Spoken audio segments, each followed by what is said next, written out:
I worked Brian's events for a lot of years and obviously enjoy you and love what you did with the summit.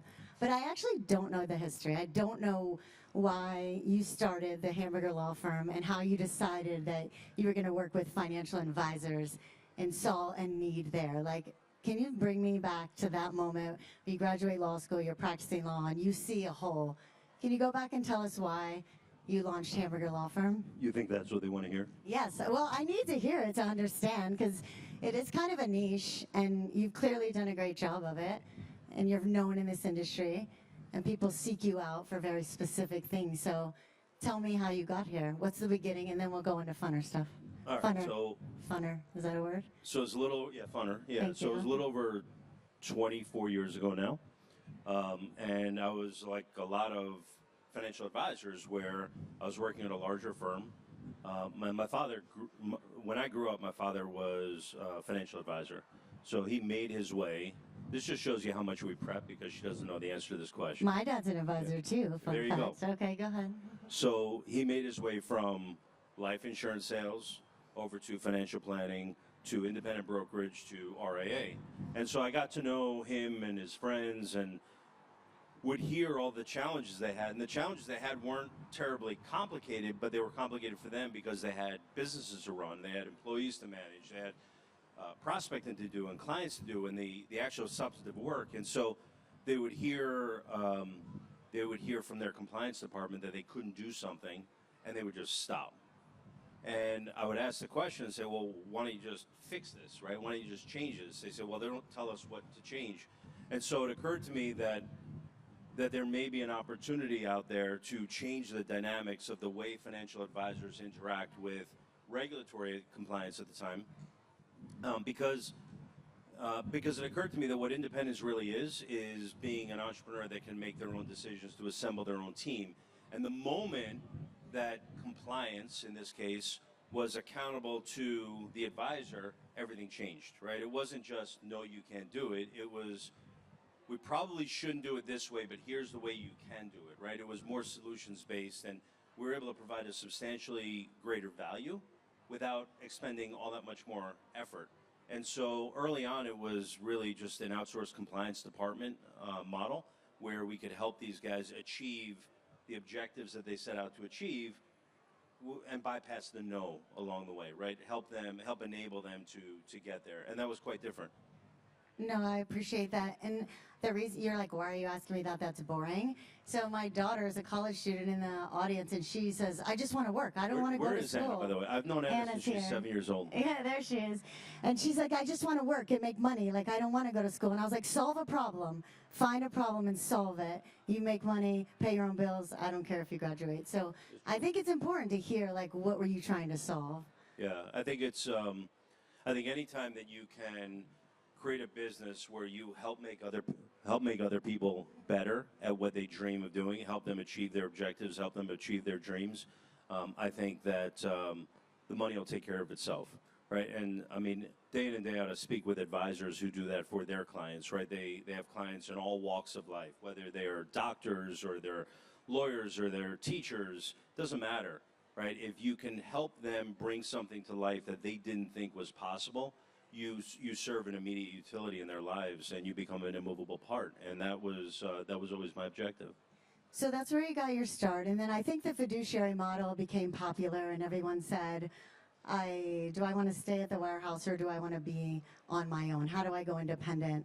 And how do I navigate that and protect myself and not get sued? Like, what do I do? And you became synonymous with that. Like, Hamburger Law will help you navigate that. That's how I became to know you very well, and I think the industry did as well. Yeah, that's fair. But it sounds like the beginning was kind of boring, like the compliance stuff. Sorry, but compliance is not boring, but you know, it was just it was an offshoot of that, right? Yeah. So it was, you know, maybe it started with how do we get this marketing published, but then it became, well, how do we hire these people, right? And how do we leave the employee of a large wirehouse or bank or trust company? And all along it was a very similar model, which was help people solve for problems where they just simply weren't sophisticated enough with those problems to ask the questions, right? And so if we could build a curriculum around that, and we could say, here's the questions you should be asking, right?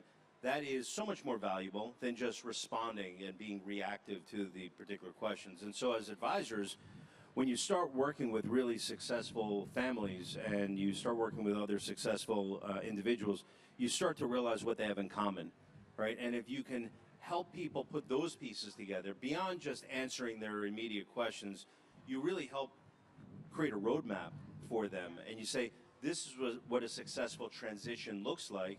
And if we can help them with that successful transition, then we can actually help them at every stage of their life cycle along the way. And that's when, that's when our business really took off to the next level. Yeah, you're kind of being modest, though. You wouldn't take no for an answer.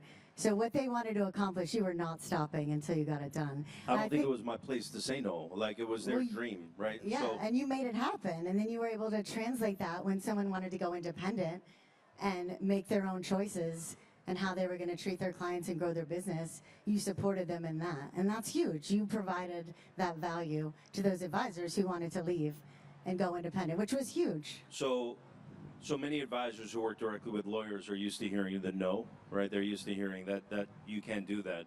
And so my job was to synthesize what the lawyers knew and what the advisors were envisioning and create something, create a path to get there. And that continues to be my job to this day, right? Is to sit down with our attorneys who say, I'm not quite sure, given these restrictive covenants, how we're going to get there. And so my job is to put all those pieces together and to bring in all the industry partners that we know and to help strategize based upon what our experience is to help them get there. And over time, your results speak for themselves, right? We don't have to do traditional marketing. We still, of course, engage in marketing, but we're able to draft off of those prior successes to fortify our reputation. No, yeah, you should be proud of that. I think lawyers are good at telling you what you can't do and what the law is and interpreting all that, but sometimes you just don't want to hear that. You want to hear how you can get it done. So that's good on you to make that happen. Most entrepreneurs are very sensitive to friction, right? We hear all the time how something's impossible, right? Or that's not feasible, or how you have to have more reasonable expectations. And when you sit down with another entrepreneur, it's kind of magical, right? We're like a little dangerous being in the same room together, right? Because we start talking about the same ideas, and it's like, instead of saying, here's why you can't do it, it's like, I see your idea, and I'm going to raise you. Like, what if you actually were crazy enough to do this, right? And so entrepreneurs together can be, a pretty toxic or magical potion, depending upon how you see it. And then if you can link it with the how-to, that's where I think it really works. If only I had something really exciting and sexy to leave and have you navigate it for me. That would be so fun. So I'm sure, yeah, or not. I'm sure you have some fun stories. The title of this session was Navigating Shitstorms, so I get to say shit, which was fun on stage. But tell us about a real shitstorm. Like, change the names. Give us a team that wanted to leave. Like, I mean, I think we worked one together when I was on the PR side, and the team said, you can't email, you can't text, you can't call. We need you to do this entire break with zero communication. I was like, oh, this is going to be fun. And I called you, I was like, can we pull this off? But that's not really that fun. I'm sure you have like more in-depth story, something. Give us something that you navigated. So they say we could write a book, but it would be completely contrary to our ethical obligations, right, to actually write that book. So make up some fun names. Well, I mean, there's fascinating stories, but what's, to me, and they're really wonderful to talk about, right, when people know about, the facts and circumstances over a drink. But what's fascinating to me is how all of these stories share commonality, right? And every one of the stories, everything that you read, I apologize in advance to the folks at Advisor Hub, who I'm sure are here, but everything you read in Advisor Hub, when you read about some type of disaster, was completely avoidable, right? And when you think about all of those terrible stories that you would call me about, be like, we've got the impossible to deal with, like, how many people do you have ready to roll? There's either 2 points of failure. It's either a failure to plan, right? I know that sounds so boring, right? Everyone's like, what do you mean failure to plan? Like, it's a failure to sit down, clarify your objectives, build the right team around you, and actually plan for the road ahead. Or it's a failure in discipline or fortitude. It's a failure to actually execute that plan. Those are the only two failures that we've seen in 24 years in business, and we've seen a lot of failures, right? And people will say, well, it's people that don't take your advice. I'll be first to admit, there are people who haven't taken our advice and they've gotten very lucky. People who haven't taken our advice and they've had a better idea. Like, there's no pride in ownership here, right? When you see those failures, it's either people who failed to plan, or people who fail to execute that plan. Sorry. We had to fight the motorcycles. Got to fight with the motorcycles. Yeah, I'm not fighting motorcycles. I've never had a problem with that with my conference. No, you don't. Ha ha ha. Let's go to your conference. So you have a law firm, you're doing well, you're obviously successful. Why do you want to launch an event? This is so much work, and I'm so grateful that I run an event, but what makes you say, I don't have enough work to do, let me launch an event? So Brian has an event, the Market Council Summit, that happens, it's the 16th year it's about to happen. You used to bounce back between Miami and Las Vegas, going back to Las Vegas this year. Why'd you do that? What were you trying to do? And obviously it's fun, it's like the holiday party. It used to be my favorite conference. Sorry. That's fair. That's fair. You need to change your allegiance and your loyalty. I completely get it. Anyone who, I think, this is a total personal opinion, anyone who feels an obligation to a profession or to an industry also feels an obligation to leave it better than when they found it. And independence is wonderful in just about all respects, except for the fact that it lacks community. It can be very lonely at times. To be CEO of a law firm or a consulting firm or an advisory firm can feel very isolated. And so I think it is absolutely critical that we not rely upon large institutions as the only ones to host what I would call user conferences in the space, where nothing's wrong with that, but what aligns people at many industry conferences, if not most, is they have a similar professional designation, or they have, they utilize the same technology or the same custodian.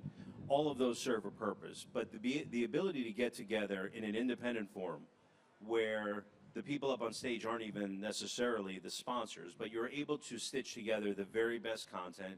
You're able to bring together top-tier service providers.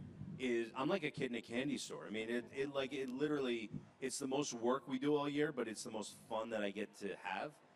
Because we get to build something that we can only otherwise dream about. So you're one of the best lawyers in the industry, and you wish you had my job. And you did it. You've been doing it for 16 years. I want to pretend that I'm you at times. I don't know how you do all of it, but I certainly enjoy your event. I think it's pretty special. It's always like the holiday party. It's the last event of the year, and congratulations to you on that. Well, thank you. And I think every conference needs to pick their identity, right? It's easy just to kind of, run the tab for a venue and just pull in some sponsors, but it's like, who are you really, right? And future-proof, I mean, in just 3 short years, it's just amazing to see what it's become. In year 1, it was kind of a shell of this in the same space. It's just, seriously, I'm amazed to look out here at what you have built over the last few years. And I feel very similar about our own conference. I get up on stage each year and my jaw is just, agape at looking out at the audience and seeing so many top-tier executives, and, bona fide like celebrities in my eyes. They're in the audience, there to hear, the show that we're about to put on and to connect with one another. And it's a very humbling experience. No, I get it. I used to watch Brian behind stage jump up and down, pump himself up. It was so fun to watch. And then I was doing opening remarks yesterday, and I was like, Batnick, should we be like jumping up and down? Like, should we do jumping jacks? Like, yes. I don't know. Brian does this. He does this like thing, and like we're not doing anything. We're just like hanging out, taking pictures. But well, it was actually the year that Tony Robbins came to speak at our conference, and he's the one who said to me, you can't go on stage and expect to get a reaction out of the audience if you don't bring your own energy. Yeah. Right? And he literally had his own trampoline back there, if you recall correctly. No, I totally remember. And he was a much larger man jumping on the trampoline, much more disruptive than I was. No, I need to learn from you. In fact, I'll go back to my daughter. She came to the Colorado event, and she watched me on stage, and I was like, what's your feedback? She was like, you're kind of calm. Like, you need to get more energy. And I was like, oh, man, maybe I need to get a trampoline next time. There you go. So tell me what's next for you. Like, obviously, your success, this industry knows you. You have a name for yourself. You have a successful law firm, a successful event. What else is left? What do you want to do? What's going to be your next move besides moving to South Beach? I know That was a win. Future Proof is all about the big reveal and like here's what's next for us. We want to continue to put ourselves right at the epicenter of everything that's interesting in wealth management. And while that may seem very, very boring to a lot of people, the wealth management profession is just evolving and it's changing so rapidly. And the fact that we can stay at the epicenter is our goal, right? And so we want to grow along with it. We want to grow the talent that we bring to bear. We want to bring new folks onto the team. We want to have a more profound impact on the space and do what we can to nurture richer relationships so that people feel connected. They don't feel alone within the space, but yet they still feel the autonomy to make the best decisions for them and their families. No, I love that, and I think you do that well. Tell me about. So obviously you're going to keep doing the summit. You're not going back to Miami. You're going to Vegas 2 times in a row. That's the plan. What was that? What's that about? You gave up on. Say again? You gave up on South Beach for your event, but you moved there. We did not give up on Miami. Okay, Miami gave up on us. Okay. Just so you know, they moved there. They moved an event. It became a logistical issue, and we're excited. You know, we had the event for 5 years at the Fountain Blue in Miami. We're excited to go back to the Fountain Blue in Las Vegas. A brand new Fountain Blue. Brand new Fountain Blue. It's absolutely a gorgeous venue, and we're just excited. It's just got the right feel for our type of event, and it's something I'm charged up about. Well, if I come back, I'll jump on your trampoline. Pretty awesome. Yeah. Talk to advisors. You obviously understand this space so much. What do advisors need to be thinking about, or their takeaway when they're coming and listening to content? What do they need to take away from events? What do you think is important? So personally, when I come to an event like this, I reconnect with so many people that I genuinely care about and I know, and I want to hear about their business, I want to hear about their families. And when I leave here, I feel like I've got so much noise, right? I feel like there's just so many ideas bouncing up around my head.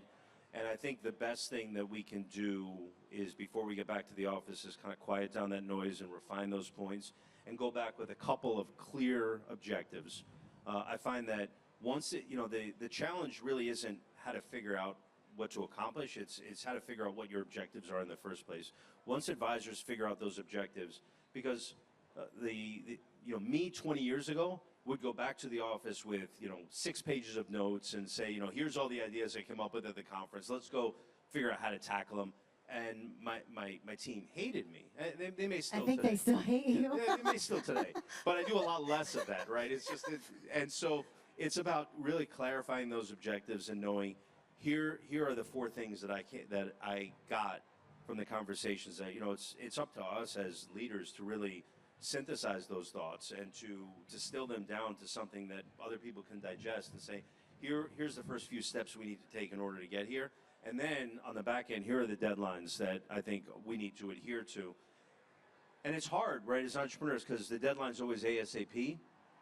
But if we can say, here's the deadline based upon what we know now, and you know what? It's okay. We're probably going to be wrong, right? So maybe we can accomplish it faster. Maybe it's going to take a little longer. Maybe it'll look a little different at the end. But if we already go in knowing that we're likely to be wrong to some degree, and we can share that humility with our team, I think we can get them to where they need to be quicker. And so I find that that's the best thing that can come out of an event like this, is really just to clarify those objectives, break it down to some chunks that your team can get moving, and then give them a backstop to work with. So they're going to play the Oscar music on us in a minute, but do you see the break to independence still? Just give me 30 seconds quickly. Do you still see that big movement leaving the wirehouses, breaking away? Is that still strong as ever? Do you see that slowing down? So for 24 years, I've been told that it's just about over, right? And fortunately, for my kids' education, that people have been They wrong. go to expensive schools. Fortunately, they've been wrong. But in all seriousness, it's changing. It used to be that when folks were leaving captive employment, they had one choice, which was to start their own business or to go to another captive employer. Now, the face of it is changing. And so the biggest challenges we're dealing with now aren't necessarily departures from wirehouses. They're actually transitions Leaving from one advisor to advisor. Yeah, leaving one independent. Because to there's a another, lot of personal relationships. Sometimes there's equity at play. Suffice to say, I know we don't have a lot of time, but it's just a lot more complicated, right? You Than leave independent to independent. Exactly. Yeah. So you got a lot more work ahead of you. Thank you so much for coming all this way. Thanks for having me. Yeah. It was Thanks great for to be taking with my you. jacket off. Oh yeah, don't you feel better? I feel much better. Yeah, I do you this all the time. Yeah, This thanks is for incredible. putting up with me there. Cheers. Thanks for being here. Thank you guys for listening. Thank Enjoy you all. the rest of your day. Thank you.